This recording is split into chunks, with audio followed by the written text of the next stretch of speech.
the invisible error that was already in motion. He had the largest army ever assembled in Europe. Hundreds of thousands of soldiers. Impeccable discipline. Experience accumulated over years of victories. And at the head of all this was Napoleon Bonaparte. Confident, calculated, convinced that this would be just another quick campaign, another show of power. Everything seemed to be under control, but it wasn't, because even before the first battle, even before the first direct confrontation, something had already begun to move, silently, invisibly, and the most dangerous thing, inevitably. Napoleon advanced with a clear plan: to force a decisive battle, defeat the enemy quickly, and end the campaign before any variable could interfere. That was how he had always won. Speed, pressure, decision. But this time, there was a different detail. One detail that didn't appear in the reports. It wasn't on the maps, and not even in military formations. The enemy did not intend to fight in the expected way. And that changed everything. While the French army crossed borders with impressive precision, believing it had mastered the pace of the war, it was, in fact, entering a completely different game. A game where time was the main weapon. And the further they progressed, the more this error grew. Without making a sound, without generating an alert, without seeming like a real threat. Because it wasn't an obvious mistake. It was subtle. The belief that everything was still under control. And that's exactly what makes some mistakes so dangerous. They don't explode. They don't appear clearly. They just accumulate until the point at which they can no longer be corrected. And in that initial moment of the campaign, when everything seemed perfect, the fate of the largest army in Europe was already beginning to be sealed. The campaign that seemed unbeatable. At the height of his power, Napoleon Bonaparte made a decision that, at first glance, seemed inevitable. Invade Russia, not on impulse, but logically. The system he had built in Europe depended on total control. The so-called continental blockade needed to work, and Russia was beginning to drift away from that plan. For Napoleon, allowing this meant opening the door to losing everything he had gained. So he did what he always did. He moved forward. The Grande Armée was something never seen before. More than 600,000 men from different regions of Europe, organized into independent corps, capable of moving quickly, attacking with precision, and adapting to the battlefield. It was a war machine designed to crush any resistance. And until then, it worked. The expectation was clear: a short campaign, quick advance, a decisive battle, a victory that would force the enemy to negotiate. But that wouldn't last. On the other side, the Russian Empire seemed vulnerable. Its forces were less organized, its logistics slower, its command less efficient. Everything indicated that it would only be a matter of time before collapse. But that was the trap, because the Russians weren't trying to win in the same way. They were playing a different game. Instead of confronting directly, they retreated. They avoided clashes. They created space. And, in doing so, they turned the French advance into a problem. Each kilometer gained increased the distance. Each abandoned city reduced resources. Each day without a battle increased the wear and tear. And that's when the campaign started to change. Not visibly, but structural. Because while Napoleon believed he was leading the war, in reality he was being led by it.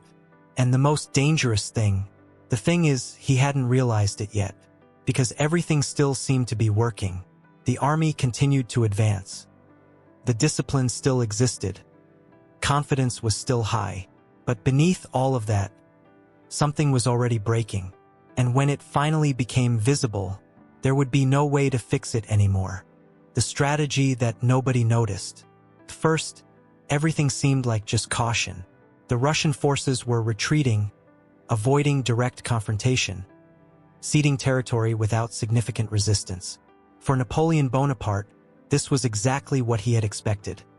A hesitant, disorganized enemy, incapable of sustaining a solid line of defense. But that wouldn't last, because what seemed like weakness was, in fact, strategy. As the Grande Armée advanced, something strange began to happen. Villages were empty, cities abandoned, plantations destroyed, warehouses burned. There was no food, there was no shelter, there was nothing. It was a scorched earth policy. And that's when everything started to go wrong. Without local supplies, the French army became almost exclusively dependent on its long supply lines. But these lines were becoming increasingly stretched, vulnerable, and slow. Each step forward was a greater risk. And yet Napoleon continued, because at some point the enemy would have to stop retreating. At some point the decisive battle would come. But she never came. And that completely changed the pace of the war. Without direct combat, there was no clear victory. Without victory, there was no end. And without an end, time began to weigh heavily. The soldiers could feel it. Fatigue was setting in. Hunger was beginning to set in. Horses were dying, reducing mobility and transportation. The once impeccable organization was beginning to show flaws. But the most dangerous part was not yet visible. Because it wasn't a defeat. It was exhausting, slow, progressive, almost imperceptible. And that's exactly what makes this type of strategy so devastating. She doesn't destroy the enemy all at once. She weakens him to the point where he can no longer react. And at that moment, the Grande Armée was already far more vulnerable than it had seemed. But they were still moving forward, believing they were getting closer and closer to victory. Without realizing it, they were heading straight for collapse. The moment when everything collapses. When Napoleon Bonaparte finally arrived in Moscow, everything indicated that this would be the final act of the campaign. The city was the symbol, the ultimate goal, the inevitable victory. But what he found was not an achievement. It was silent, empty streets, open doors, no surrender, no delegation, no negotiation. And then, the fire. Moscow began to burn. First in isolated spots, then in large areas, until the entire city was transformed into a hell of flames and smoke. What should have been shelter became destruction. What should have fed the army disappeared. And it was at that moment that the silent mistake was fully revealed. Napoleon decided to wait. To wait for the Tsar to back down. To hope that the war would end there. To wait for a surrender that would never come. But that wouldn't last. Because while he waited, time went on. And with it, winter. And that's when everything started to go irreversibly wrong. Without supplies, without shelter, and increasingly distant from any safe line of retreat, the French army began to collapse. When the decision to retreat finally came, it was too late. Temperatures plummeted drastically. The roads turned to ice. Men would fall down exhausted and never get up again. Hunger was becoming constant. Diseases were spreading. There was no strategy left, just survival. The Grande Armée, the largest army in Europe, ceased to exist, not because of a decisive battle, but because of a series of errors that became impossible to correct.